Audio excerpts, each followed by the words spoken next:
Para comentar os assuntos mais importantes do dia, Roberto Mota, diretamente do Rio de Janeiro. Mota, seja muito bem-vindo.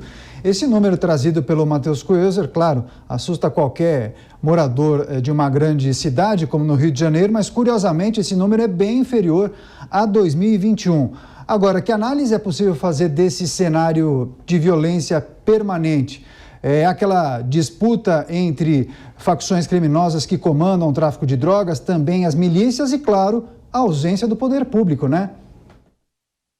Boa tarde, Daniel. Como você disse, essa é uma situação estrutural. Então, quando a gente olha para uma notícia dessas, é importante a gente se lembrar de algumas coisas e fazer algumas perguntas. Por exemplo, está se dizendo, foi computado o número de vítimas, né? 500 vítimas agora nesses 100 primeiros dias, 1.500 vítimas nos 100 primeiros dias do ano passado. É importante perguntar quantas dessas vítimas eram criminosos que atiraram na polícia.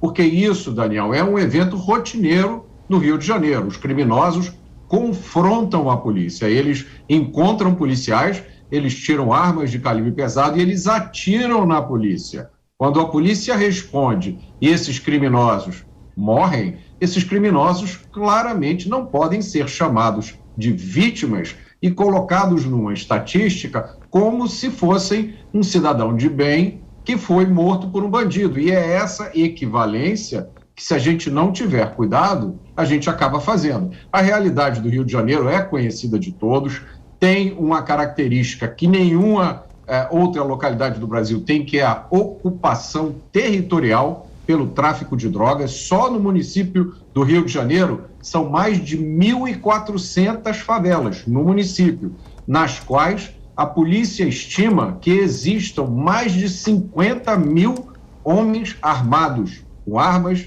de todo tipo. Isso é mais do que o efetivo da Polícia Militar e da Polícia Civil somadas. Apesar disso, os números de criminalidade do Rio de Janeiro vêm caindo, como, aliás, os números do Brasil inteiro, desde o início de 2018, com uma exceção apenas em um determinado ano, mas a situação ainda é muito complicada. E, por último, Daniel, vale só lembrar que está valendo aqui, ainda no Rio de Janeiro, a ação por descumprimento de preceito fundamental número 635, que suspendeu as operações policiais nas favelas por causa da pandemia, mas essa suspensão vale até hoje. Como é que é possível combater o crime desse jeito?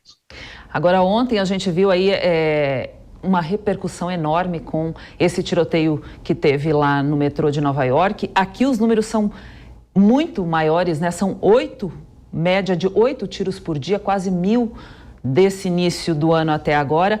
Queria saber do Diogo Schelp, a gente não acaba banalizando essa violência com esses números que são enormes, mas a gente acaba acostumando com isso aqui no Brasil, principalmente no Rio de Janeiro?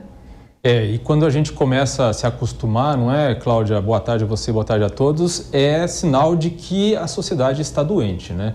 A gente tem no Brasil um dos índices mais altos de mortes de policiais do mundo, o que é um grande problema, obviamente, e também um dos índices de letalidade policial, aí no caso, pessoas que foram mortas por policiais, independente de ser bandido ou não, é também mais alto do mundo. Isso é preocupante, então, de qualquer ângulo que se veja. E eu concordo com o Mota quando ele diz que é preciso olhar para essas estatísticas e entender quantas dessas pessoas mortas nesses tiroteios são pessoas civis, inocentes, que estavam de passagem ou dentro de casa e acabaram levando um tiro e morrendo.